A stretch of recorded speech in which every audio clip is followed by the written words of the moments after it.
My Uncle George was a pastor. And I was a little boy the first time I visited with him and his family because they were living quite far away, like 2-hour drive. So I just remember the first time visiting, I was this little boy. And I walked into his office very curious and looked up on the desk. And as I looked very closely, something looked back at me. It was a skull. And it was not Halloween, my friends. There was a skull. And I didn't stay very long there, so I left the office pretty quickly again. What I came to learn later on was that this skull was a reminder for my Uncle George that he was human, he was limited, and he was mortal. He was mortal. It's just the very same thing that we do on Ash Wednesday. Ashes on the forehead of people. Remember, you are dust, and to dust you shall return. It's coming back to the creation story. God created us from clay, from the ground, shaped us. That's what Genesis 2 describes.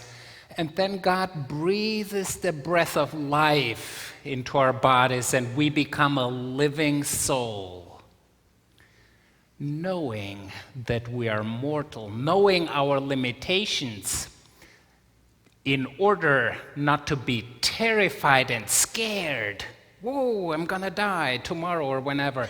That's not the purpose of it, no. Knowing your mortality, your limitations, in order for you to become wise and smart about how you use your time and your energy. Because we all have limited time, we all have limited energy, we can do but so much. The most important thing is where and how do you invest your time and your energy. That's what John the Baptist does. It's like this wake-up call. My friends, he's shaking. It's almost like he takes the sledgehammer to a door, and everyone inside wakes up and thinks, whoa, whoa, whoa, take 3 steps back. John the Baptist is really rattling the cage and saying, you have been going down the wrong way. Wake up. Take an inventory. This is what God wants you to do. That's what John the Baptist does.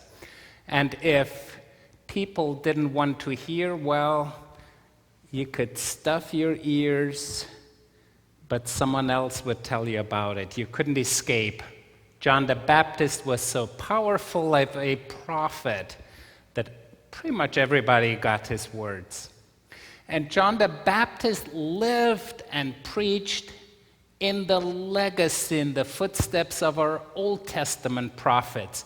And Jeremiah is one of them. And Jeremiah is sent back to the potter's house and to the pottery, to the studio, and there he sees the potter at work, just shaping a vessel, just like Wendy with that bird. Great job, Wendy. You're really good. Let your light shine. And then the potter somehow doesn't like the shape of the vessel and does a do-over, starts over again, and reshapes it. And Jeremiah gets the message, does not God have that same power to shape us, to form us, to mold us, to change our hearts, to touch our hearts, to make them more caring, more compassionate, more supportive, and to stand up for what is right, what is just, what is good to do.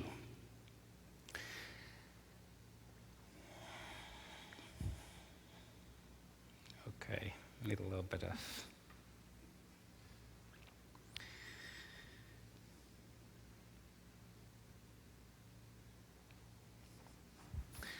I'm not done yet. I don't know. I'm not done yet.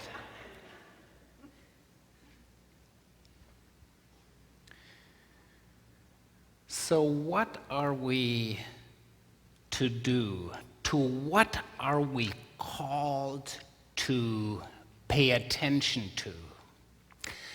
I deeply believe every generation has their moral problems, their moral matters, where we as followers of followers of Jesus are called to stand up, stand straight, lift up the banner high and say, this is okay, this is not okay. And that's when we do that, we're actually following in the footsteps of Jesus and in the footsteps of John the Baptist and in the footsteps of the Old Testament prophets like Jeremiah. What has been one of those big moral issues of the past? Slavery. My friends, that has been a big, big moral issue. Right now, in hindsight, oh, it looks all so wonderful and so easy, and certainly we would have all stood up and been for abolishing slavery. At that time, my friends, it was not as clear a moral issue for all people. There were lots of followers of Jesus, many churches who kept silent, didn't say a thing, but benefited from the overall institution of slavery. Big moral issue back then. What are the moral issues of our time that we are called to face, that we are not to run away from, that we are called to wake up to and recognize that what Jesus says, what our Old Testament prophets say matters, and they call us to courage to stand up, to raise our voices and to change our hearts, change our behavior, do something about it. For me personally, I think the matter of climate crisis, of caring for God's creation, of creation justice, whatever you call it, to me that is a moral issue. Tell you why. Because it affects our children, our grandchildren, it affects people all over the globe. It's almost like, you see the Titanic, you see the iceberg, you see something bad happening, there's gonna be a crash. Are you gonna do something about it?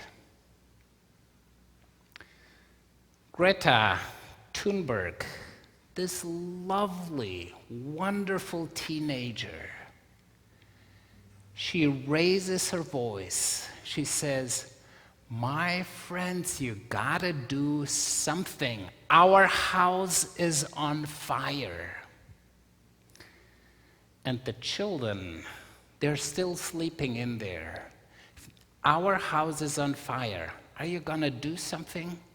Well, sure, we are called to do something about it. There are small steps, and no one is too small to be able to do something.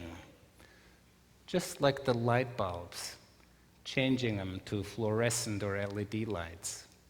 The next car you buy, do a step down. You don't need a gas guzzler or a Hummer. It can be just fine in a smaller car. You can combine trips to shop stuff. You can do a little bit less shopping. These are small things. Do your thermostat in the summer just 1 or 2 degrees higher, in the winter 1 or 2 lower. Makes a difference. The small things. As Margaret Mead, the great anthropologist, said, never ever doubt that a group of concerned, and I say committed, citizens can change the world. In fact, no one else has ever done it, but concerned, conscientious, committed citizens have changed the world. And Greta is one of those leaders. She's our conscience, my friends. Do we listen to her? Do we discern that she is speaking with a voice of care and compassion to what God wants us to do? For all creation, my friends, it's God's creation. It's holy. And we are meant to care for it just like for a garden. Adam and Eve in the garden, they were caretakers of the garden. And we're all meant to be in some way like gardeners, tilling, tending, caring for the soil, and living from it. Huge moral issue. Another big moral issue, I think, especially now, during our time, is the question of how do we see, how do we treat people who are different than we are. We used to grow up in our small towns, and everybody looked like we looked, and there was not a lot of movement and migration. That's what it was like. Well, right now we're a global village, my friends. Your children and grandchildren, they will not stay here in this town. They will go off, they study, they move. And guess who they will have colleagues at work? Someone from Pakistan, someone from India, some Japanese people, some Africans. You don't know, it will be international. How do we get along? How do we treat people? Who do we see and recognize in them? Do we see a sister or a brother in them? That's what I deeply believe Jesus is calling to us, to recognize the face of God in people who are different than we are. And it's not only far away, it's happening here in town, and it matters. As ministerium, colleagues of mainline churches here in town, we all got an email from Jonathan Green, the president from Susquehanna University, and said, "My friends, I'm concerned." He got emails that attacked him for employing Muslim people at the university. They have been employed there forever, for decades. But now there is something rising up and thinking of, my friends, they're our neighbors. Just a couple of weeks ago, we visited Sunbury, the mosque, with 8 people here from St. Paul's. A hospitality beyond imagination. They embraced us as sisters and brothers, my friends. It was like, wow, we went for a 45-minute conversation on how do you practice your faith here in the valley. And they set the tables, invited us to lunch and dessert, and we observed their prayer time, and it was like, wow, there is such a different kind of Islam than what you see on the news. They're our neighbors, best interest of the community at heart, the most peace-loving, caring people, just like each one of us. Geisinger doctors, big contingent of the Muslim congregation. How we view and how we treat people who are different than we are to me that is a deep, important, and moral question and moral issue. Do you see the face of God in them, God's precious, beloved people? To some of you, other matters may rise to the level of taking a stand, being witness for what is right. And as Martin Luther King Jr. said, it's always the right time to do what is right. Always the right time to do what is right. Really matters. Now is the time. Now, right here and right now, we're called to it. I'm almost done, my friends.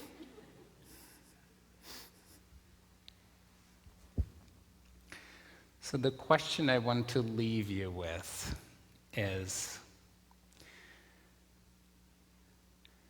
let the Spirit touch you and move you and get your conscience, make it sensitive, more sensitive and more aware of what really matters. Where and how are we called?